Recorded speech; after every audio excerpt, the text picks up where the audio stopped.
तो जैसा कि हमने पिछले एपिसोड में देखा था कि शी हाउ और फॉक्स गर्ल फिनिक्स माउंटेन पहुंच जाते हैं, जहां पर उनको फिनिक्स एक भी मिलता है, जिसे लेकर अब ये दोनों ही एंशिएंट सिटी की ओर निकल पड़ते हैं, जहां पर आते ही शी हाउ की मुलाकात अपने दोस्तों साथ ही कुछ दुश्मनों से भी हो जाती है। इसी दौरान शी हाउ और उस गोल्डन हेयर वाले बंदे के बीच में थोड़ी मुठभेड़ हो जाती है, लेकिन जैसे ही इन दोनों के बीच में फाइट स्टार्ट होती है और इससे पहले बात बिगड़ती, तभी हम देखते हैं कि वहां पर थर्ड एल्डर आ जाते हैं और वो आते साथ ही दोनों को रोक देते हैं और कहते हैं कि तुम लोग यहाँ पर आए हो तो इसका मतलब ये है कि तुम हमारे सेक्टर को ज्वाइन करना चाहते हो, तो इसलिए बेहतर यही होगा कि आपस में एक दूसरे से लड़ना बंद करो। तो अब वीडियो में आगे बढ़ने से पहले कहना चाहता हूँ कि अगर तुमने इससे पहले का एपिसोड अब तक नहीं देखा है तो यहाँ डिस्क्रिप्शन में उसका लिंक होगा, जाओ और जाके देख लो, और अगर देख लिया है तो बिना किसी देरी के वीडियो को शुरू करते हैं। यहाँ पर अब हमें थर्ड एल्डर को दिखाया जाता है, जो बताने लगते हैं कि लगता है कि हमारी उम्मीद से भी ज्यादा जल्दी वो डिजास्टर हमारी तरफ आ रहा है, जिसके साथ हम देखते हैं कि वो उन सभी की तरफ अपना फेस करते हुए कहता है कि आज ये ओल्ड मैन तुम सभी को बताना चाहता है कि अगर सिचुएशन खराब हो जाती है और हमारा एम्परर हार जाता है तो मैं तुम सभी को बस एक बात बताना चाहता हूँ, और वो ये कि चाहे जो हो जाए ये तुम पर डिपेंड करता है कि तुम चाहो तो हमारे साथ बैटल में हिस्सा लो या फिर मैदान छोड़कर भाग जाओ, लेकिन एक बात हमेशा याद रखना, चाहे सिचुएशन कितनी भी ज्यादा बुरी क्यों ना हो जाए, पर तुम हमारे एनिमीज के पावर कभी मत बनना, विच मीन्स कि चाहे जो हो जाए हमारे दुश्मनों का साथ तो कभी मत देना, भले ही तुम मैदान छोड़कर भाग जाओ, क्योंकि हम हर चीज को माफ कर सकते हैं पर गद्दारी को कभी भी नहीं। जो सुनते साथ ही वहां मौजूद लोग कहने लगते हैं कि आखिर हम हमारे सेक्ट को धोखा कैसे दे सकते हैं। ये तो बहुत ही ज्यादा अजीब बात है, जिस पर वो थर्ड एल्डर कहने लगता है कि ह्यूमन नेचर बहुत ही ज्यादा कॉम्प्लेक्स होता है, इसका कोई भरोसा नहीं, क्योंकि कुछ लोग ऐसे भी होते हैं जो कि अपने प्यारों को बचाने के लिए उनके लिए सब कुछ कुर्बान कर देते हैं। उन्हें फर्क नहीं पड़ता कि उन्हें कितनी ज्यादा भारी कीमत चुकानी पड़ेगी, वो हर कीमत चुकाने के लिए तैयार होते हैं। लेकिन ऐसे भी लोग होते हैं जो कि जरूरत पड़ने पर अपने सेक्ट और अपने प्यारों को ही कुर्बान कर देंगे खुद के लिए, वो बस अपने फायदे के लिए दूसरों को यूज करते हैं। और तो कुछ ऐसे लोग भी होते हैं जो कि अपने पर्सनल ग्रज की वजह से इजीली हमारे दुश्मनों के प्यादे बनकर रह जाते हैं, और मैं नहीं चाहता कि तुम में से कोई भी उनका प्यादा बनकर हमारे अगेंस्ट फाइट करे। इसी दौरान हम देखते हैं कि शी हाउ भी उनकी ये सारी बातें सुन रहा होता है। इसी दौरान उसके फोरहेड पर एक मार्क ग्लो करना शुरू कर देता है, साथ ही सेम मार्क हमें एक दूसरे बंदे के फोरहेड पर भी दिखाया जाता है। इसी दौरान वो थर्ड एल्डर आगे कहता है कि एक बात याद रखना, चाहे जो हो जाए अपने सेक्ट को कभी भी बिट्रे मत करना। इसी के साथ वो वहां मौजूद सभी के करीब आते हुए कहने लगते हैं कि क्योंकि तुम सभी लोगों ने अपने टेस्ट को बहुत ही अच्छे से पास कर लिया और जैसा कि तुम सभी से प्रॉमिस किया गया था, तो इसलिए तुम लोग आज से मेरे साथ यान शेन एकेडमी में आ सकते हो। लेकिन उससे पहले मैं तुम सभी को एक बात बताना चाहता हूँ कि यहाँ पर जो सील्ड एरिया है जो कि नो मैंस लैंड पे है, वहां पर एक किलिन बीस्ट है और आने वाला वॉर बहुत ही जल्द हमारे सामने होगा, और इसीलिए मैं नहीं चाहता कि हेवन की तरफ से जो भी अपॉर्चुनिटी इस वक्त तुम सभी के पास आ रही है तुम सब उसे मिस करो, और इसलिए तुम में से जो भी चाहता है वो जा सकता है, पर एक बात याद रखना, तुम्हारी सेफ्टी तुम्हारी अपनी जिम्मेदारी है। ये कहते साथ ही वो थर्ड एल्डर वहां से इमीडिएटली चला जाता है, जिसके बाद हम उसी मोटे लड़के को देखते हैं जो कि एक बंदे साथ में जा रही होती है, जिसे देखकर शी हाउ उससे फ्लर्ट करते हुए कहने लगता है कि ऐसा लगता है कि तुम मुझे और हमारे बीच के रिलेशनशिप को अब भूल गई हो, जिस पर वो कहती है कि तुम्हारी ये चीप ट्रिक्स ना मुझ पे काम नहीं आने वाली। इसी दौरान हम यूए चान को देखते हैं। वैसे मुझे ये बताओ जरा कि इस लड़की को क्या कहकर बुलाना चाहिए, क्या इसे यूए चान ही कहा जाए या फिर जेसिका? अभी के लिए मैं यूए चान ही कहूंगा। ये लड़की जो कि शी हाउ के पीछे से गुजर रही होती है और बहुत ही ज्यादा खामोश नजर आती है, और जैसे ही शी हाउ उसे नोटिस करता है वो उसे रोकते हुए और उसका नाम लेते हुए कहता है कि क्यों ना तुम भी हमारी टीम में आ जाओ, वैसे भी हमें एक टीम मेट की जरूरत है, हमारे साथ टीम अप करने के बारे में तुम्हारा क्या ख्याल है? जिसे सुनने साथ ही यूए चान वहां पर थोड़ी देर के लिए रुक जाती है, लेकिन वो उसे अवॉइड करते हुए आगे बढ़ने लगती है, जो देखकर शी हाउ उसे आगे कहता है कि चिंता मत करो, मैं तुम्हारे नखरे भी उठा लूंगा। लेकिन यूए चान उसे पूरी तरह से अवॉइड करते हुए वहां से चली जाती है, और फिर नेक्स्ट सीन में हम देखते हैं कि शी हाउ उस ड्रैगन गर्ल और अपने बाकी के दोस्तों साथ वहां से चला जाता है। इसी के साथ सीन शिफ्ट होता है और हमें उसी सर्जिंग वैली का सीन दिखाया जाता है जो कि नो मैंस लैंड में लोकेटेड है। इसी दौरान हमें दिखाया जाता है उसी लिटिल किलिन जो कि यहाँ वहां भागते हुए जा रहा था, जिसके अब अगले सीन में हमें निंग चुआन और उसके एक दोस्त को दिखाया जाता है, जहां पर उन दोनों का सामना एक बीस्ट से हो जाता है जो कि अपने आसपास की बड़ी बड़ी चट्टानों पर जोर जोर से अटैक करता है, जो देखकर तो उनमें से एक कहने लगा है कि ये तो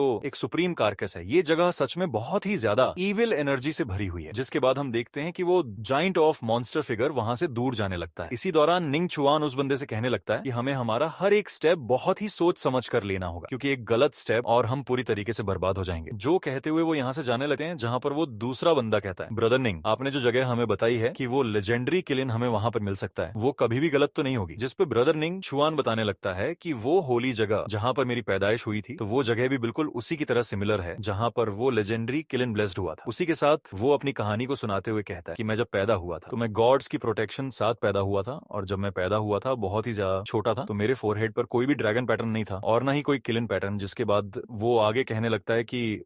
ये जो लेजेंडरी किलिन बीस्ट है और मैं, हम दोनों ही डेस्टिन हैं। जिस पर वो दूसरा बंदा कहता है कि देखने से ऐसा लगता है कि ये जो अपॉर्चुनिटी है ये पूरी तरीके से ब्रदर निंग के लिए प्रिपेयर की गई है। इसी दौरान सीन शिफ्ट होता है और हमें शीहाओ को सीन शिफ्ट होता है और हमें दिखाया जाता है कि वहां पर अब एक एक करके सारे लोग आ जाते हैं और वो लोग आपस में ही कह रहे होते हैं कि हम सभी को बहुत ही ज्यादा केयरफुल रहना होगा, ऐसा ना हो कि वो किलिन हमसे डर कर कहीं दूर चला जाए। यहाँ पर अब उस निंग चुआन को उसी किलिन की परछाई दिखती है और फिर नेक्स्ट सीन में हम देखते हैं कि वो किलिन जो कि एक छोटे से फॉर्म में होता है वो उन सभी के सामने ना जाता है, जिसे देखकर शिहाओ अपने मन में कहता है कि देखने से लगता है कि निंग चुआन भी उस किलिन से रिलेटेड सारी मेमोरीज को खो चुका है। इसी दौरान निंग चुआन के फोरहेड में जो मार्क था वो अचानक से ग्लो करता है और फिर वो उस किलिन को अपने पास बुलाने लगता है, जो देखकर वो किलिन भी उछलते हुए स्माइल करते हुए उसके पास जाने लगता है। ये देखकर शिहाओ कहता है कि ऐसा मत करो, ये तुम्हें बेवकूफ बना रहा है। यहाँ पर हम देखते हैं कि वो किलिन दौड़ते हुए बहुत ही तेजी से उसकी तरफ बढ़ता है। जैसे ही निंग चुआन उसे हग करने लगता है हम देखते हैं कि वो किलिन असल में कहीं और ही दूसरे डायरेक्शन में दौड़ता है, जिससे निंग चुआन का यहाँ पर तो पोपट बन गया है। इवन कि वहाँ मौजूद सभी लोग भी बहुत ही ज्यादा हैरान हो जाते हैं। वहाँ पर अब हम देखते हैं कि वो किलिन सभी को ओवरटेक करते हुए पीछे की तरफ दौड़ने लगता है और फिर निंग चुआन कहने लगता है कि ये तो नामुमकिन है, आखिर ये कैसे हो सकता है। और फिर हमें दिखाया जाता है कि वहाँ पर एक लड़की की फिगर होती है जो कि अचानक से ग्लो करने लगती है, टोटल अवेकेंड हो चुका है। यहाँ पर शीहाओ उसी लड़की को याद करता है जिसके हाथ में वो किलिन होता है, जो याद करते हुए कहने लगता है कि क्या ये वही है, क्योंकि उस गर्ल ने हमेशा से यही सपना देखा था कि वो एक दिन इसी फेरी पैलेस में दोबारा से रीइंकार्नेट होगी और दोबारा से वापस आए। हमें दिखाया जाता है कि सभी की एक्सपेक्टेशंस बहुत ही हाई होती हैं और सभी लोग कोई ना कोई आया होगा, जिस पर वो गोल्डन बालों वाला भी अपने मन में कहता है कि अगर इस सब में इसका और उसकी टीम का हाथ हुआ ना तो मैं उसे छोड़ने नहीं वाला। यहाँ पर शिहाओ उस रैबिट गर्ल को देखकर बहुत ही ज्यादा हैरान होता है। वो अपने मन में कहता है कि अगर ये छोटी रैबिट गर्ल उस लड़की के रीइंकार्नेशन है, वो कुछ अदर और पर्सनल सिमिलरिटीज की, क्या ये लड़की सोल के फ्लक्चुएशन को समझ नहीं पा रही। इसी दौरान हम देखते हैं कि उनमें से एक बंदा उस रैबिट गर्ल से कहने लगता है कि आए पिद्दी लड़की, चुपचाप उस किलिन को नीचे रख दो, क्योंकि अगर तुमने हमारी बातें नहीं मानी तो मैं इस बात की गारंटी नहीं ले सकने वाला होता है कि तभी पीछे से एक जोरदार पंच आकर उस बीस्ट को पड़ जाता है, जिससे वो बीस्ट दूर जाकर गिर जाता है। जिसके बाद हम देखते हैं कि ये असल में निंग चुआन होता है, जहां पर वो अपने फुल पोटेंशियल साथ फाइट में उतर जाता है, जो देखकर वो बीस्ट हवा में जोर से रोर करने लगता है। जैसे ही वो रोर करता है हम देखते हैं कि आसमान में एक पोर्टल ओपन होता है, जिससे बहुत से बड़े बड़े मीटियर्स बहुत ही स्पीड साथ आ रहे होते हैं, जो कि सीधा निंग चुआन की तरफ बढ़ते हैं, जो देखकर हम देखते हैं कि निंग चुआन भी अपने स्पिरिचुअल बीस्ट को बाहर निकाल लेता है। और फिर वो सारे मीटियर्स उसके उस स्पिरिचुअल दूध लोग उसके बारे में बात करते हुए कहते हैं कि इसमें कोई शक नहीं कि आखिर क्यों लोग इसके पावर्स के बारे में इतना ज्यादा चर्चा करते हैं। यहाँ पर ये सारी बातें सुनने के बाद उस गोल्डन बाल वाले बंदे को बहुत ही ज्यादा गुस्सा आ जाता है। फिर वो अपने आर्टिफैक्ट्स को वापस बुलाते हुए कहता है कि क्या तुम मुझसे फाइट करना चाहते हो? तुम जैसे ट्रैश की इतनी हिम्मत कि तुम मेरे अगेंस्ट फाइट करो। हाँ, लेकिन ये बात अलग है कि उसके इन सब बातों का उस पर कोई फर्क नहीं पड़ता। और फिर हम देखते हैं कि वो उस किलिन की तरफ अपने हाथों में अपने ब्लड लाइन की पावर को दिखाते हुए कहता है कि जरा एक बार इसे तो देखो, हम सभी किलिन के ब्लड लाइन से बिलोंग करते हैं। जो सुनकर वो रैबिट गर्ल उससे कहती है कि इसकी बातों पे ध्यान मत दो, तो ये बस बकवास कर रहा है। लेकिन तभी अचानक से वो गोल्ड